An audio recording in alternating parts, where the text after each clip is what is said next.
Hi, good afternoon, everybody. This is Sahil Kapoor. Welcome and thank you for joining us today. Today, we're going to discuss a very important and I think very timely topic about global technology. And the title is the Tech Bite Thawing. We had a 29% decline in Nasdaq this year. Across the world, technology stocks have tumbled, and similarly in India, you've seen sharp cuts across the board in terms of technology stocks. So today we have somebody who is the best person to discuss this topic. I'm joined by William de Gale. He's the fund manager at BlueBox Global Technology Fund, and William has spent about 20 years at BlackRock and its predecessor firms covering the technology sector. And he's been a portfolio manager since the year 2000. From 2008 to 2017, William was managing the BlackRock's offshore global technology fund as the sole fund manager, and he's been one of the star performers in this sector over decades now. And prior to BlackRock, William has served in the British Army, possibly a great input for all of us as investors because discipline is the key. He's also started his career by qualifying as a chartered accountant. And the best thing about the conversations that I have with William is he focuses entirely on business models, on companies which can make profits in the future or are profitable today. And that is how he sees businesses. He looks at investments and businesses together. So, William, a warm welcome to you and thank you for finding time for us. Thank you to everyone. William, I'll start with the first very broad brush. As I said, Nasdaq is down about 29% YTD this year. And this is, if my memory serves me right, just one of the larger cuts that we've seen in technology stocks. Nasdaq hasn't seen a decline for over 14, 15 years now, a very sharp decline. The last one was 41% in 2008, right? And now what happened in 2022 that we had such a large decline? And how did you handle this year in terms of your portfolio strategy? Yes, so indeed, we've had a long and very, very strong run in technology. So the average US tech stock in particular has been up 15% a year from 2009 to 2021. And that's an extraordinary length of time to be going up at that rate. That's been entirely supported, though, by the growth of profits for those technology companies over the same period. So what's happened since 2009, and in fact, in my view, increasingly since 2005, is that the profit growth of the entire equity market has basically been transferred to a single sector, the technology sector, due to a change in the way that technology operates that started back in around 2005. So that computers started to connect directly to the real world rather than relying on human beings as input and output devices. And that meant that all sorts of things that weren't possible because we humans are very slow compared to computers suddenly became possible. And that's why so many different applications have suddenly sprung up in every aspect of our lives. And this isn't a pandemic effect. This has been going on since, around 2005, 2007, something of that sort. And that's driven this enormous transfer of profit growth from every other sector to the tech sector, while every non-tech company has to spend all the money it can on technology, either disrupting or defending itself against being disrupted. So profits for tech companies have been growing at 15% a year since 2009. And this is the first time we've hit a proper recession since then. And we are in recession. I don't think there's any real doubt about that at the moment in most of the major economies in the world. So how does the sector then perform? So you would expect the sector to fall dramatically. You enter a recession, markets go down. When you come out of recession, they go back up again. And if you believe the trend of strong growth, whether it's 15% or 10% or 18% or whatever it is, but if you believe the strong trend growth for your group of stocks, then you should come out of the recession higher than you went in. That's sort of what a trend means. And so the recovery is bigger than the initial fall. Now, we've seen, presumably, some of the downside already, and we have most of the upside still ahead of us. Now, we might go back down again, but we don't know that yet. So what's been happening this year? So roughly just over a year ago, so the beginning of 2022, the market suddenly started thinking, okay, this inflation stuff is a real problem, and that means that central banks are going to have to start raising interest rates. And if they start raising interest rates, then that means that we might see an overshoot. We'll certainly see a slowdown in the economy, and everything won't be quite as Goldilocks as it was before. When the market starts worrying about recession, the very first thing it does is it starts selling technology, because technology is perceived as being a high beta sector. Now, that's not strictly true. That hasn't been strictly true since about 2002. Technology has actually been a relatively low beta sector through most of that period, because it has so many internal drivers of growth, so much excitement internally, that it doesn't get driven entirely by the external business cycle. It's more internal stuff. But at the very moment that people start worrying about recession, it has a very high beta. It's sort of for traditional reasons, as far as I can see. That's what you sell first. And within that, you sell semiconductors in particular, and you sell momentum. So what happened at the beginning of this year was that the market started worrying, and so it sold its traditional victims. It sold momentum. So the first thing you get rid of is all the stuff that's done really well over the last 3 years. You trim all the positions that have been up a lot. Our fund was extraordinarily strong at that point. We were in the top 2% of tech funds for the 3 years to the end of last year. We had amazing momentum. So naturally, we are a bit of a target for that. So we had a bad first 6 weeks of the year. Semiconductors, we're always very heavily exposed to semiconductors. So our view was there's probably a recession coming. We should get rid of semiconductors, whatever we think about the fundamentals, take that weight down. We always have a lot of semiconductors because they are just so vital to everything that happens in technology. And people get worried by the cyclicality of them. But as long as you can play that cyclicality to a degree and stay with the trend, which is very strong, you get sort of double the upside. So one of the things you do is you start taking money out of the semiconductors when people start worrying about recession. So that's what we were doing at the beginning of the year. I think the 21st of January through until the first week of April, we were reducing our semiconductor exposure and hiding some of that money in what are perceived as more defensive names, in the software services, some of the internet names. Because they're felt to be more resilient. In reality, they do blow up. They just blow up a quarter or two later than the semiconductors do. But that's fine from my point of view, because that gives me somewhat to hide that money, a bit of that money from semis. So we brought our semiconductor weight down from a very high 42% down to the low 30s, I think about 33% over that couple of months. And rather to my surprise, semiconductors this year didn't do as bad initially as one would have thought. They were down, but no worse than the rest of technology. So we got a little window to reduce our semiconductor weight quite dramatically, which to be honest, I didn't really deserve. We were a bit lucky on that one. So we've now reduced our semiconductor weight. And then from the beginning of April, basically semiconductors underperformed dramatically, as you would expect them to do. And tech as a whole is going down quite fast, and the market is going down quite fast. And there's not really very much you can do at that stage. You basically just sit and wait and see if it's going to get better. And it's probably going to get better at one of 2 points in the year. So the technology sector is very seasonal. It tends to have a larger second half for most companies than the first half on a calendar basis. And that means that when you get to the summer reporting season in July, you don't really hear very much that's useful from companies, because the big second half is only just starting. They're not prepared to talk about the full year. They're certainly not going to start talking about next year. You just find out about last quarter and what's going on at this very moment in time a little bit. So in the July-August reporting season, you don't get very much from technology. And then the summer is a bit of a lull as well, so in general. So there's no real news flow from this sector through from the end of the April-May reporting season, when people are reporting March quarter, through until the end of October, when they start reporting the September quarter. So you've got a sort of big gap of quite a few months where there is no real news flow for the sector. And in that period, people impose on the tech sector whatever they see happening in the rest of the market. So if the rest of the market is fantastic, then tech goes up a lot. If the rest of the market is falling like a stone, then tech falls even more and it underperforms. And that's what's happened this year. So tech will tend to underperform a falling market in the absence of news over the summer.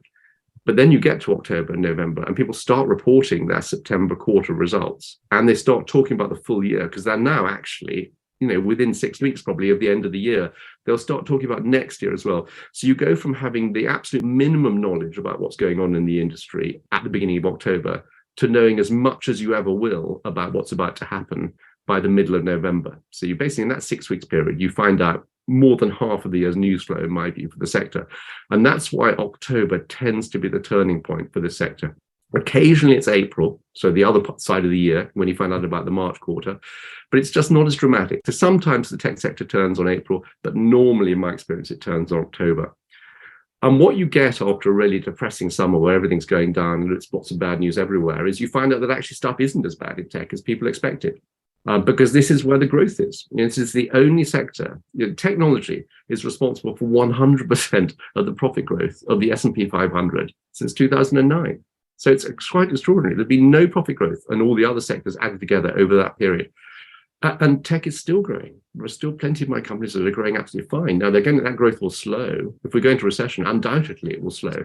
But people have taken such big chunks out of the valuations of companies over the summer that is probably more than priced in. And that's what tends to happen at this point in the year. You get all this news arriving in late October, early November, and everything is slightly adjusted upwards. And everyone's perspective on next year gets adjusted upwards, relative at least to the rest of the market. And so that's why it's no real surprise that the tech sector seems to have started outperforming again from the middle of October and going up in absolute terms from the middle of October. Now, we've been helped on that by a month ago, almost exactly a month ago, getting inflation figures from the US which were significantly better than expected. So that means that everyone can bring down their expectation about how much rate rises would have to be and how long they'd have to last and so on. So we got a big jump at the end of last month. That's unconnected to the tech sector specifically, but it sort of helps it on its way. Today is quite a significant day because we get the next lot of inflation numbers today. I don't think we have yet, but presumably at some point during American business hours today, we'll get the next lot, and the market will either go up or go down, basically, because it will be quite an important news flow day. But that's sort of independent of the tech sector. The trend for the sector should at this point be upwards because everything else is slowing. The economy is going into recession, and tech will not slow as much. So there will be companies that will continue to grow through this. And they're now trading at very attractive valuations because logically, if you believe in the trend and you think you're going to come out higher than you went in, why would you want to sell your stocks 40% lower on the way through? You should be buying your stocks 40% lower if you believe in the trend. So there is no particular point in selling your entire portfolio and then trying to buy it back at the bottom and then sell it, reduce it. It's very, very difficult. It's almost impossible to do accurately. You can trim a little bit as we did with the semis and just move the weight. But you can't time it perfectly. So believe in the trend, maybe trade a little bit about volatility, but essentially stick with the story because the story is very strong. And we see nothing to shake our view that technology will continue to dominate corporate and individual spend for many, many years to come. So that long-term trend should be maintained. And we were so far above trend this time last year. You know, our fund was up more than 30% a year since launch at the end of last year. And I was telling investors, you can go back and look at my notes and commentaries and stuff, we can't sustain this. You cannot sustain more than 30% growth for any particularly long period of time. There will be a correction. Now, that correction was worse and sooner than I might have expected, but we're back on trend again. You know, the long-term performance of this fund is now back in the 14, 15% a year. Since launch is around the 14, 15% a year. That's where it should be. And we should be able to sustain that for a long period of time. And yet we've actually got the best bit of the cycle, probably just ahead of us. We may already have started the recovery. Maybe we will dip back down again and come back up again. But I think we've seen the worst now, probably. So what did we do about that as fund managers? At the end of October, literally the last day of October, we took all that weight, which we'd taken out of semis earlier in the year and hidden in the software and services companies, and we put it back into semis. So we took our semi weight back up to 40% again. And we've had to trim them once already because they've been doing very well since then. And my guess is, with a bit of luck, that we'll be able to go on trimming them for outperformance for the next couple of years because they'll do really well from here. So we tilt the portfolio slightly more defensive back at the beginning of the year, more pro-cyclical, about as pro-cyclical as we can get at the moment. But essentially it's the same names. You know, we're not buying and selling stocks, we're just trimming and adding to the weights of these names. So that's where we go from here. So I think at the moment, it looks to me as though we're in a very, very strong position from an equity market point of view. Valuations are much more attractive than they were. The trend is still there. We've got this inflation number hanging over us today. So, you know, everything could be down 5% today. It could be up 5% today. We have no idea. I think personally, inflation is being brought under control, but maybe I'm just an optimist. Sure. Sahil, that's a long answer to a short question. No, thank you. I picked up a few very crucial inputs. I think one, you explained the qualitative aspect of this October and probably April turnaround, which can happen. I think it's a very important input. Puts a seasonality to the tech sector together. But what I gather is what you're saying is that the long-term trend is intact. Technology is eating the profit share of the market completely, and that trend will continue. There is no reason to believe that fundamental long-term trend has changed. It will continue. So therefore, at cheaper valuations, you should continue investing in technology and probably see through the current phase of correction. William, one question which is very crucial, and we were just discussing it also, that do you think this pandemic induced super spend by other corporates on technology? Was it a flash in the pan? It was there for the time being, and now it's not going to repeat. What is the trend of tech expenditure globally? Is it slowing down? Is it at its long-term trend? How do you see it? So I think the pandemic had two different effects at the same time. One of them was it accelerated a lot of these long-term technology adoption stories, much more flexible corporate networks, use of the cloud, the ability to work from anywhere. All of these things that were growing slowly in the background had their adoption curves were pulled forward by 2 or 3 years in just a couple of months, and that was pretty dramatic. And that doesn't change the trend. It just cuts out 2 years of waiting. You just jump up the curve and then you continue up it from there on. So I don't think that's changed at all. But it also pulled forward quite a lot of replacement cycles. If your laptop was a bit crumbly and it was not really working very well, or you needed a better Wi-Fi router, or you needed a camera, for your computer at home, you bought it, and you bought it then. You didn't wait. You just went out and bought it. Exercise machines, we all bought exercise machines. They're all now sitting in a cupboard somewhere, rusting gently until the next pandemic. Touch wood, we don't get one. So there were lots of adoption cycles, or also replacement cycles that were pulled forward. And we're now 2 years, almost 2.5 years on from that, and these machines don't need replacing yet. They're not dead. So your new phone, your new computer, your new camera, your new exercise machine are not yet worn out, and money's a little bit tight. So why would you replace them? And what's going on with central banks is so if we think about what the essential issue with inflation is, we had a crisis. We were all locked up at home for a period of time. We couldn't go out. We got very bored. Those who had money accumulated money. It's very unfair. The people who had ended up with more, and the people who had not had an absolutely dreadful time, and it got worse. Those who had came out of COVID lockdown. They were let loose on the world. They were bored rigid, and they had money in their pockets, and we all spent it. We went mad. We bought holidays and new cars and new bikes and restaurants and hotels and that sort of stuff. And we essentially consumed a lot more, but supply was still constrained. Supply is always constrained, but it was particularly constrained coming out of the crisis. Partly the COVID crisis was having knock-on effects on supply chains, and also in China in particular, lockdown has continued right through up until now in different cities. So supply wasn't able to grow as fast as it might have wanted to. So you ended up with demand at 110% of supply, and that creates inflation. That's what inflation is, basically. And what central banks are trying to do is slow that demand down so it's 95% of supply. And 95% of supply, if they can achieve it, is fine, because everybody's still got a job. We've all tightened our belts a little bit. We've all still got a job. We've all pay off our mortgage, pay our credit card bills, all that sort of stuff. So there isn't a catastrophe. It's a little bit dull for a while, and people have to think about things before splurging. That's fine. That would be a soft economic landing. Now, if you're at the sort of extremely volatile end of the consumer world, so you're basically PCs, handsets, TVs, that sort of stuff, that's what gets cut, because you just make your handset last another year. Unless it's actually broken, you don't replace it. Likewise, your TV, you don't need to replace your TV. So that stuff is what gets hit by the slowdown first, the consumer side. The stuff that was greatest shortage is the bit that central banks are trying to get back into balance. And the bit that was most extremely short was the trailing edge of the semiconductor market. So these are things like analog semiconductors, sensors, microcontrollers. These are made on quite old pieces of equipment that were cutting edge semiconductor equipment back in the 1990s, typically. And the reason they're made on this old equipment is because although they're very sophisticated devices, the currents that they deal with and the signals they have to process are so sensitive or so substantial in terms of currents, or sensitive in terms of signals, that you can't shrink the chips very easily. So, the digital chips is either a 1 or a 0. And if there's interference, it has to turn a 1 into a 0 or vice versa to have an effect. With an analog chip, you're talking about continuous variables there. So any interference, in theory, affecting the signal. So analog chips don't tend to be shrunk as fast. They're used on very old machines. That makes it a brilliant business model. But the problem is, this is exactly where the long-term underlying growth has been for demand. Everyone gets very excited about the latest chips and the leading edge technologies and all that sort of stuff. But what they haven't noticed is that the demand for the trailing edge, this stuff that's made on old machinery, is actually what's been growing quietly in the background all along, because this is how you connect a computer to the real world. If you've got a digital computer, it has to connect to the analog world. It needs at least one analog chip. Otherwise, it can't do it. It's the translation between the two. And it probably needs thousands of them.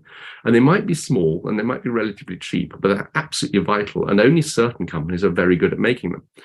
And you would, if your analog, PMIC, power management IC, it's the chip that controls the flow of current around a circuit.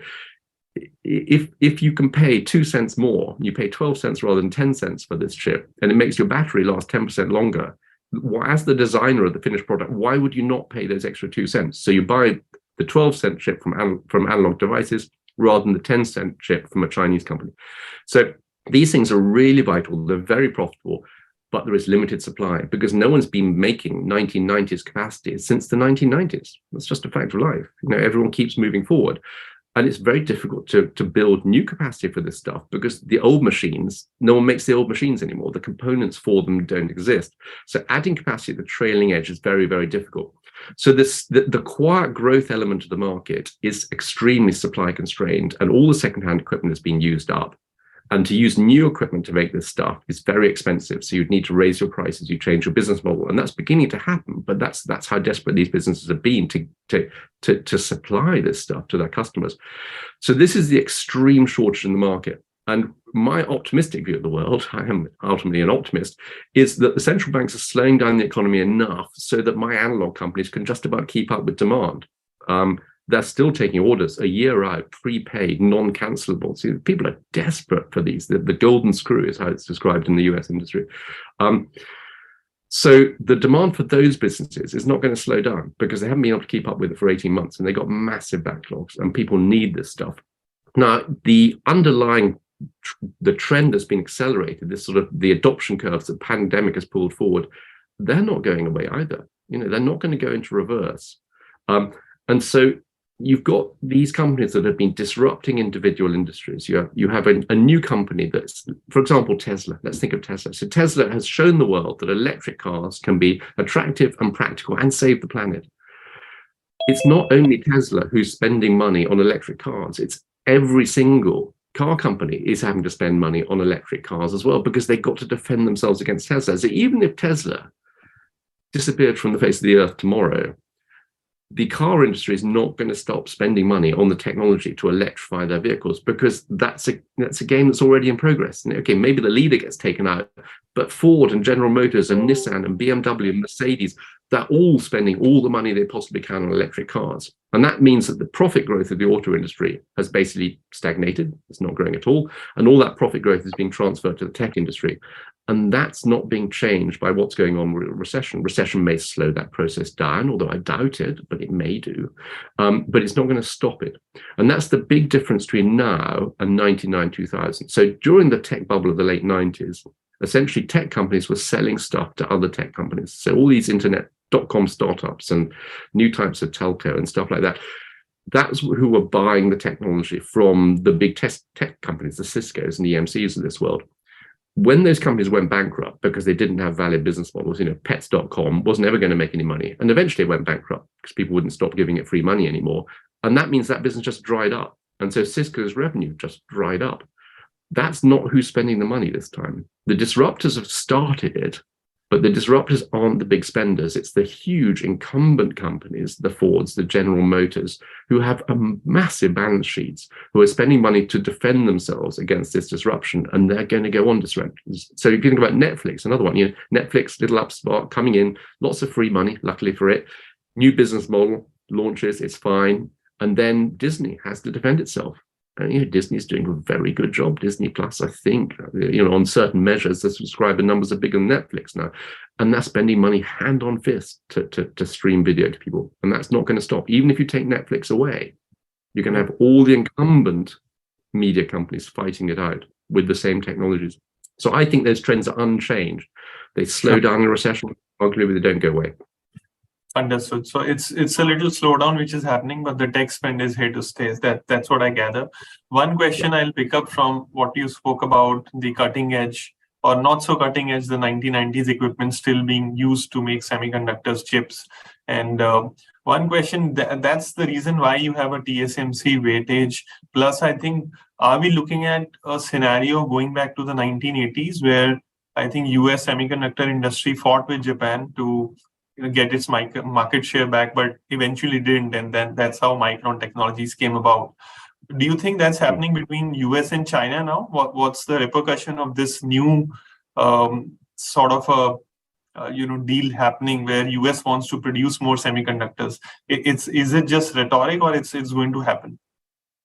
So it's definitely happening. So and it's not just China, it's also, I think, North Korea. The world has woken up and found that 90% of the leading edge of the semiconductor industry is just a few miles away from either China, a hostile country to Taiwan, or just south of the border with North Korea, which insists on threatening to lob nuclear missiles around. So neither of those are inherently stable positions to put the most sophisticated factories in the world.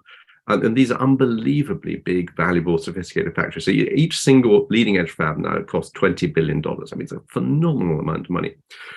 And China has become increasingly hostile over the last 10 years, sadly. We'd all hope that globalization would pull China into sort of something nearer to the democratic world, and that doesn't seem to have been the case. So if anything, under Chairman Xi, it's moving in the other direction. So it's been an increasingly hostile environment, and since Donald Trump was president, I'm not a huge fan, but one of the things he probably got right was realizing that this was a critical point, and that the US still had complete leverage over the semiconductor industry in particular, and that gave it power over the Chinese technology industry, and therefore ultimately over China as a whole, if it was used, if someone decided to use it. And he at least started that, and President Biden has continued in that direction. So what really is happening, I think, here is that the Western companies, and under West I would include Japan, as it were, Western Alliance, are bringing leading edge capacity, encouraging leading edge capacity to be built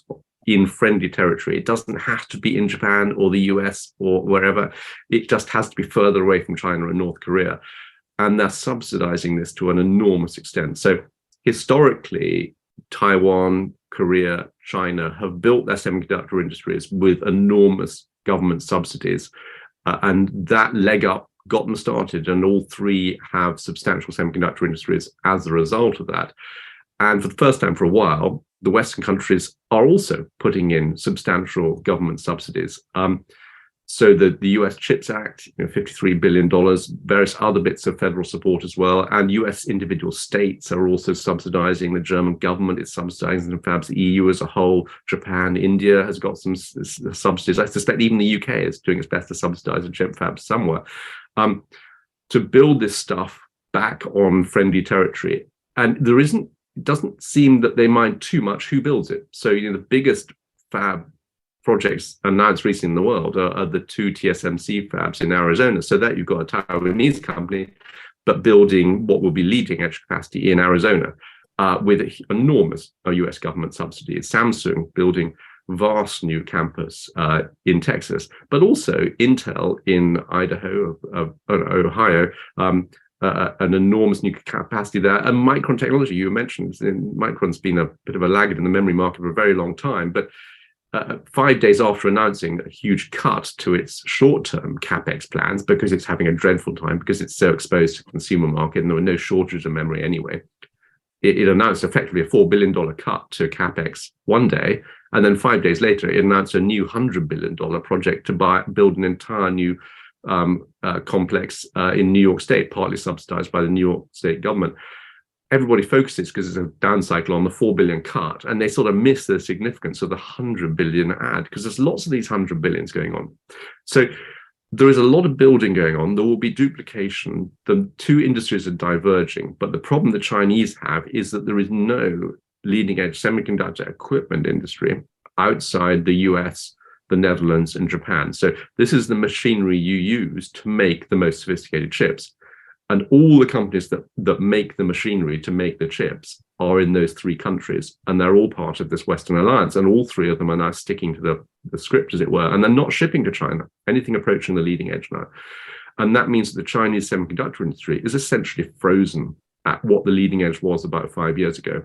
And it won't progress. There's nothing they can do, absolutely nothing they can do about that.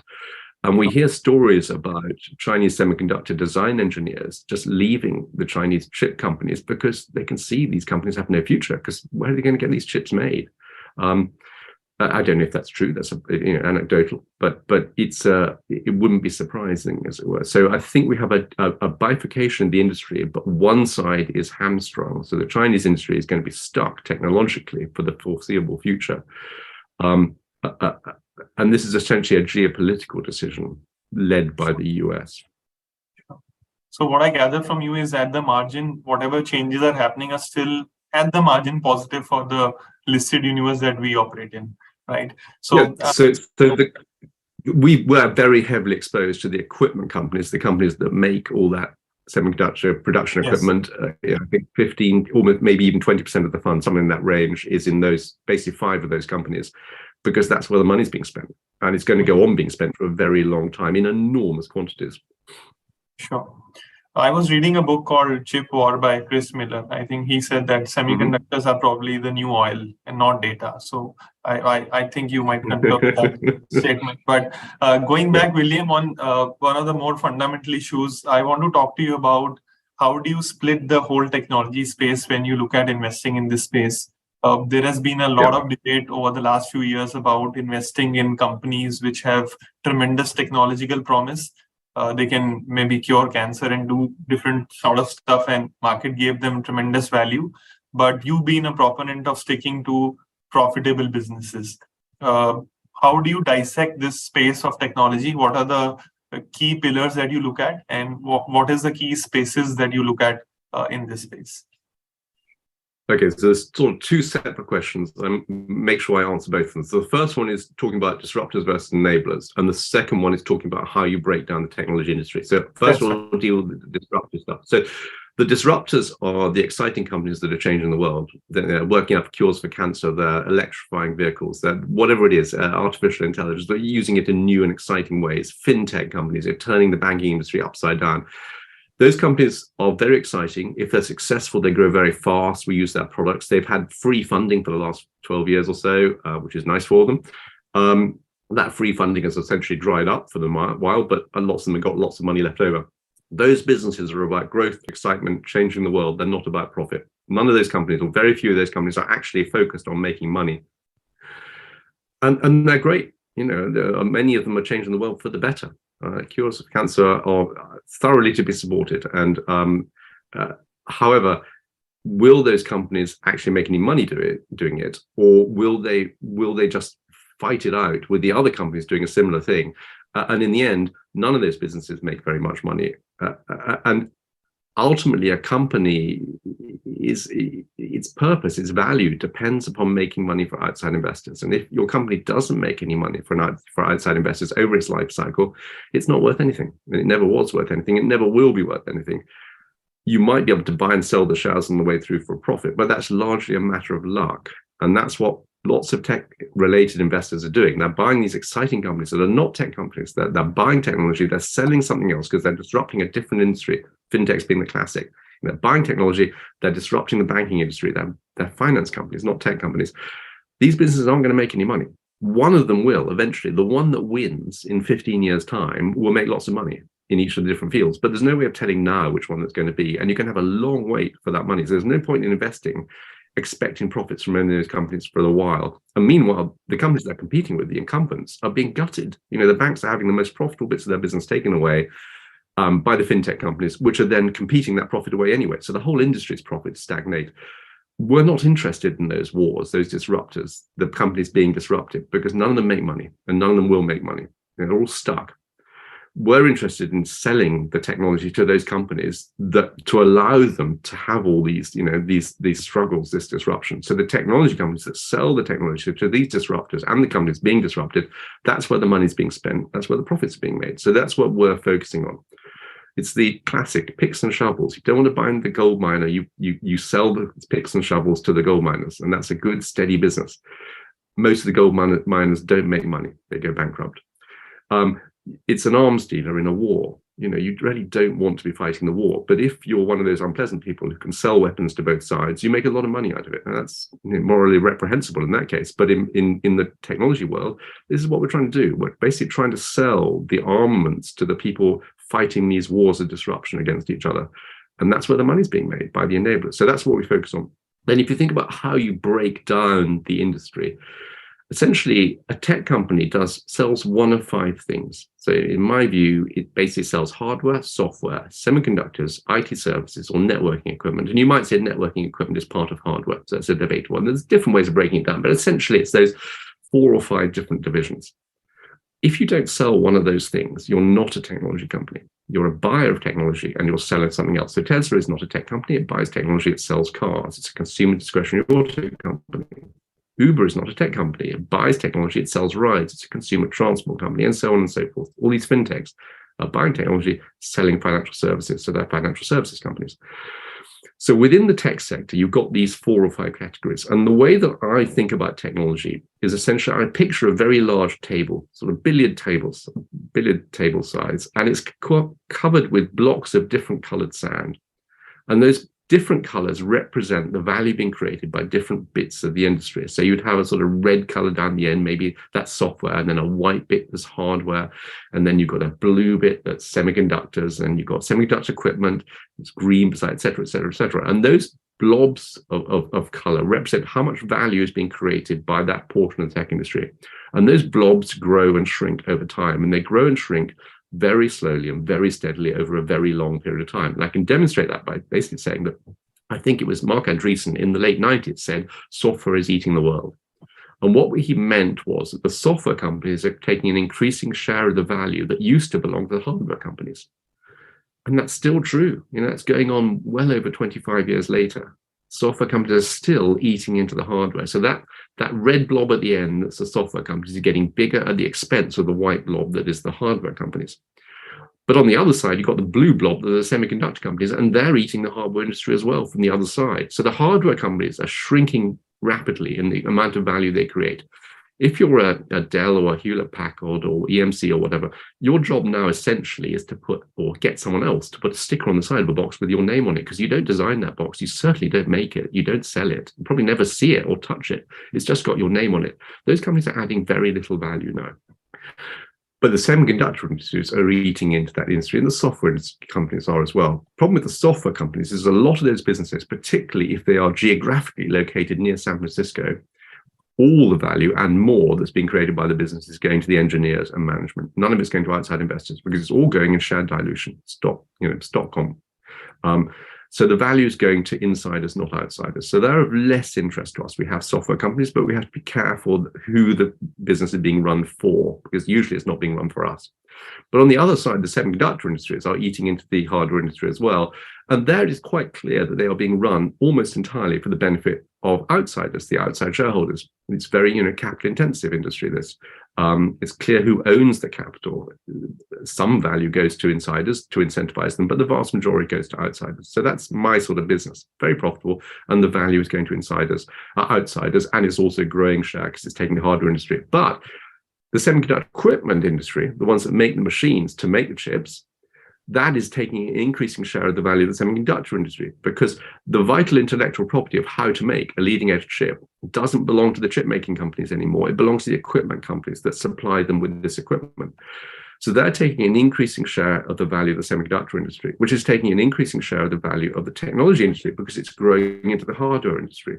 And the tech sector as a whole is taking an increasing share of the global economy because of the direct connection of systems to the real world.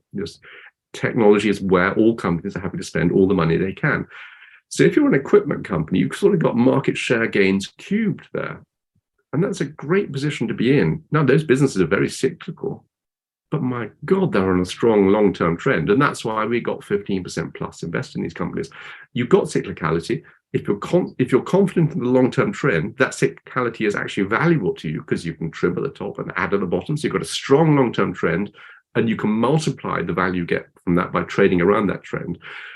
but the trend is incredibly strong. You could just buy Lam Research, one of the leading companies, and just hold it for the next 20 years, because it's just going to go up. It's going to go down sometimes, and then it's going to go up a lot more. And if you look at the history of this business, Lam Research has outperformed the tech sector, which has been a stonking performer for the last 20 years, has outperformed the tech sector by 6% a year since the beginning of the century. And that's absolutely staggering performance, but it's very cyclical, so no one likes it. So it trades an 11 times multiple. But this is for one of the strongest business cases in the world.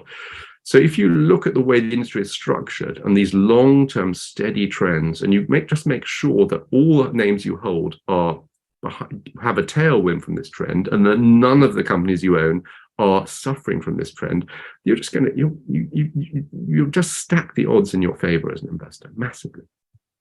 It's amazing. So what I gather is that technology is eating away the market share or the profit pool across the board, as you said. And then there is software, which is one step ahead and taking away market share from others. And then you spoke about chip companies, which probably are better off even than the software companies. And then the companies which create the equipment for these chip manufacturers, which you said the momentum is a cube of momentum there, raised to the power 3. I think that's the fascinating place how you dissected it. So that's one of the reasons why you have 41% probably share in the semiconductor space as a whole. Do you think that 2022, where you saw a huge amount of disruption in stock prices for many of these companies, do you think the worst is behind for this semiconductor space now? I do, yes. But I am optimistic. So, don't believe a word I say. I'm a tech fund manager. I'm hugely biased. But I think we've seen the worst. It's just the seasonality suggests the bottom is October, November in most cases. I think it's lined up for being one of those years. But, if inflation has gone up and we get bad news on inflation today, and central banks have to keep ramping rates up, and that slows the economy down, that we don't just get a mild recession, but we get a really severe one, then, we'll get another dip. I don't think that semis and the tech sector as a whole will go below where they went in October, but you might go back somewhere near that level. So that'd be the pattern for 2008, 2009. So everything had a dip in October and then bounced in November, December. And then it went back down again in the spring and then bounced from March, April. The rest of the market had a lower low in the spring than it had in late 2008. But tech and semis had a much higher low. So they were outperforming through that period, but you did see them go back down towards their previous low. They just didn't get there. That's the sort of pattern I'd be expected. So there will be bad news. At some point, stuff will start going back down again for a while, and then it will bounce again. But I think for the tech sector, it won't go down as low as it did before. But I might be wrong. This is the balance of probability. But the probability looks very good from my point of view, where we're sitting at the moment, which is why the portfolio is at sort of maximum cyclicality at the moment. So we'll see how it goes, really.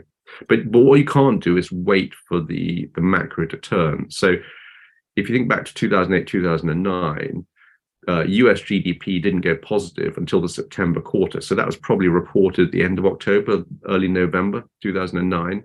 The market had bounced on the 9th of March 2009. So that's the broad equity market. And semiconductors had bottomed on the 20th of November 2008. So almost a year, within a few weeks of a year before that positive GDP number was announced. So you can't wait for the macro. The market is a leading indicator, and semiconductors are a leading indicator from the market, and leading indicators lead. So there's no point in waiting for the stuff to prove you right, because you'll be way, way too late. You might be waiting for interest rates to stop going up. So that might, on an optimistic view, the first month where US interest rates don't rise might be January, February, possibly March. If you wait for that for the broad market, maybe that's when the broad market turns, and that will give you this bounce in March, April. But semiconductors will have led that by 4 months. So you would have seen the worst for semiconductors already. So you've got to try thinking ahead and just be ready and just think about, we've had the downside, maybe not all of it, but we've had at least most of it, and all of the upside, or most of the upside, remains ahead of us. So why would you not be invested at this point? Sure. I think that's a very useful tidbit from the past also about the semiconductor bottoming out much earlier. And what I gather is that probably you should, keep investing right now, or probably this stretch of the next 6 months, howsoever uncertain it is, but it's a good time to build more position in technology. That's what I hear from you. William, Yeah. I want to ask you a question about valuations.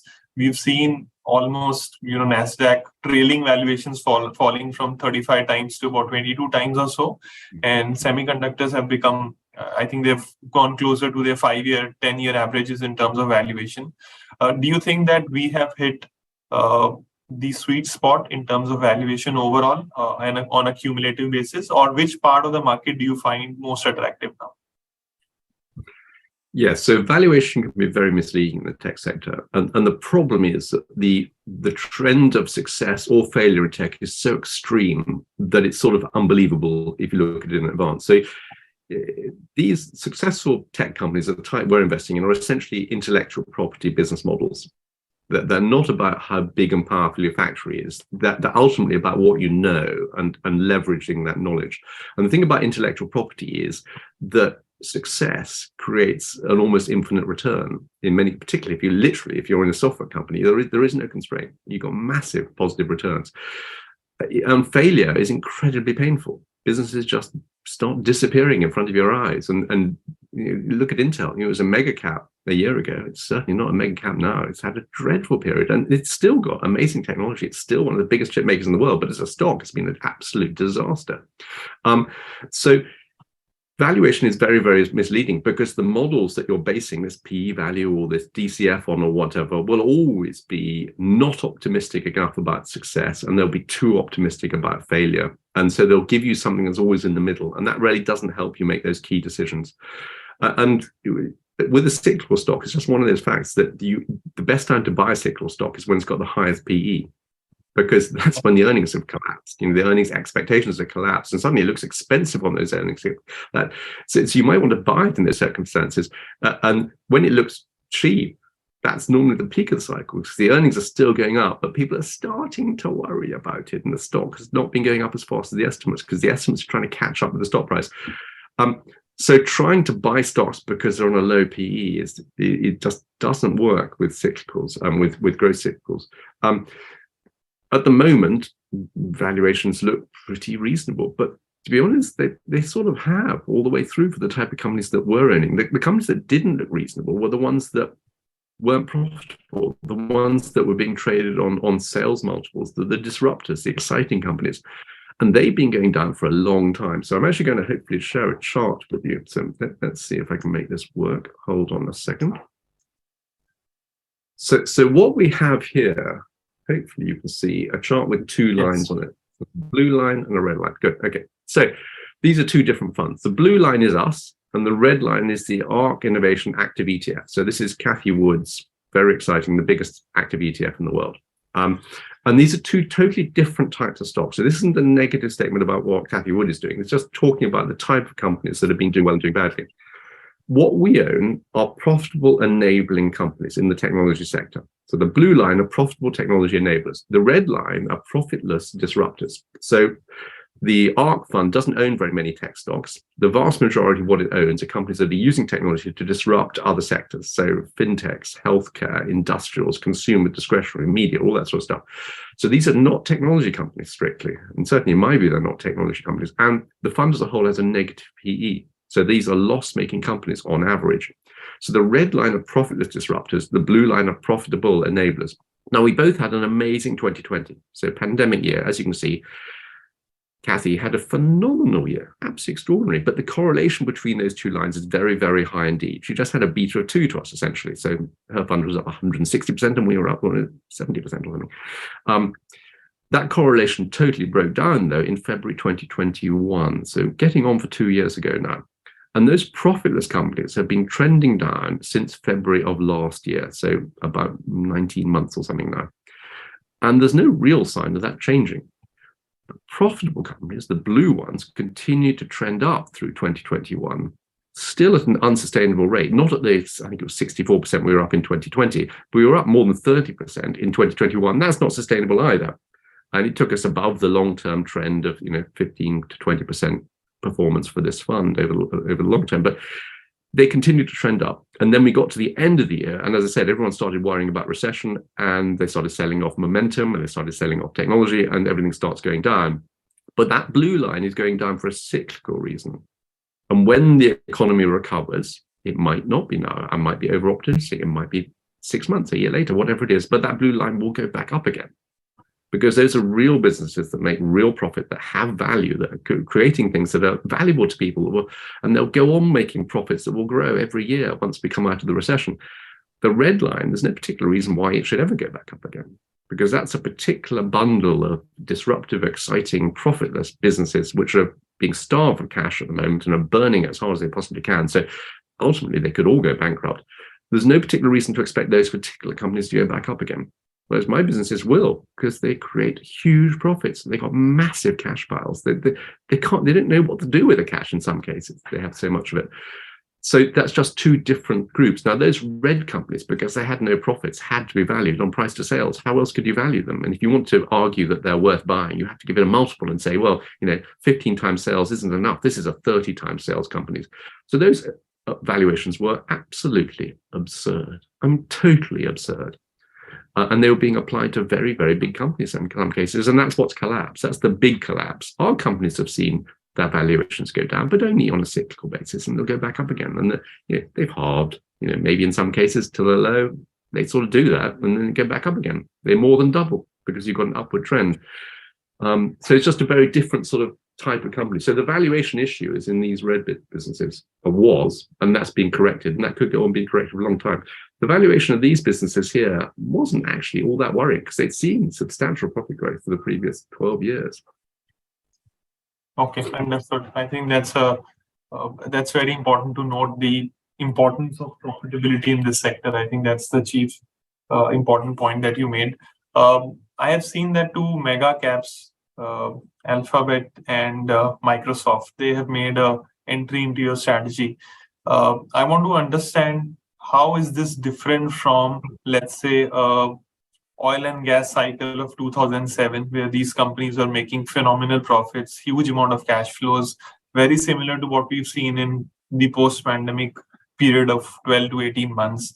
And there is no way when you look at their financials that you can pinpoint that something can go wrong. But similarly, we had that peak oil theory back then, but eventually nothing happened, right? For 14, 15 years, most of those companies are still below the prices that they had in 2007.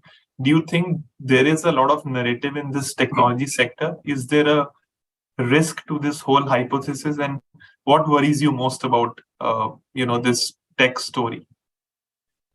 So on the sort of mega cap front, we don't particularly like mega caps in general. And I have a sort of guideline, what is a mega cap? And the definition clearly over time has to increase because the value of the companies increases. And to me, 1% of the S&P 500, that's the market cap cutoff, in my view, for a mega cap.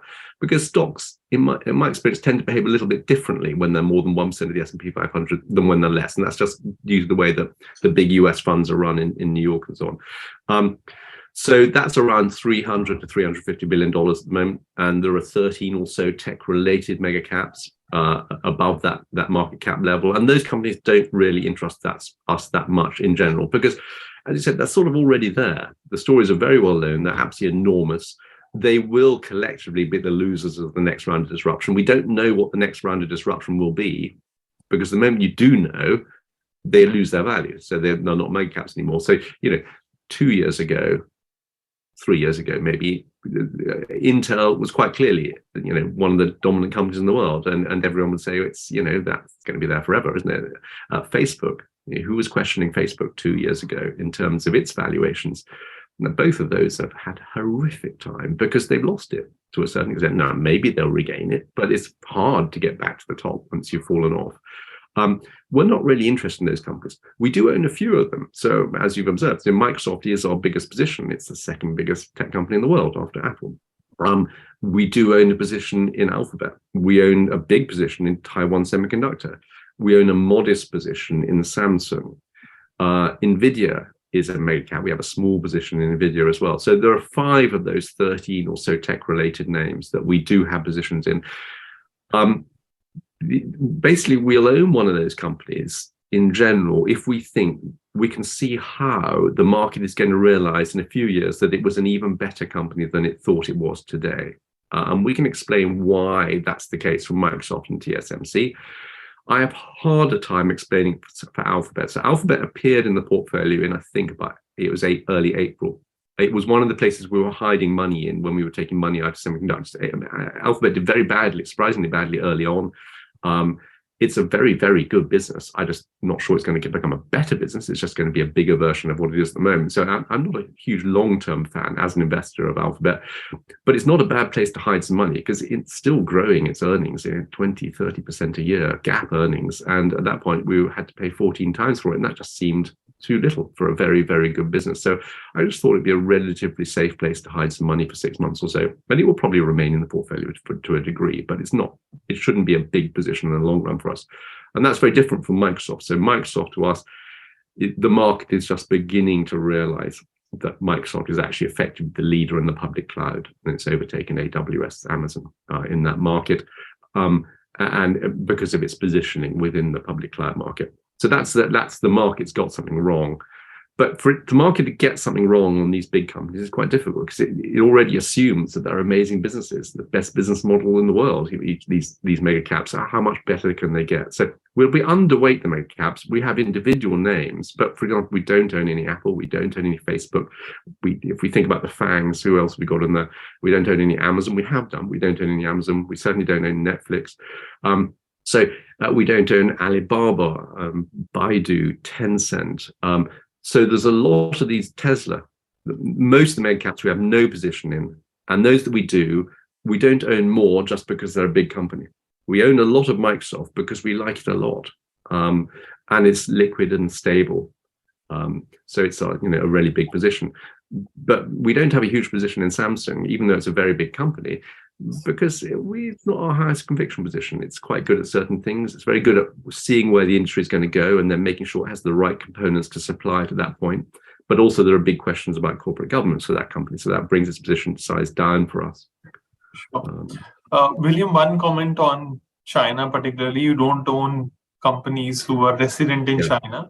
And when you look at comparative valuations globally, I think Chinese market appear to be one of the cheapest one. And of course, there are many reasons for it.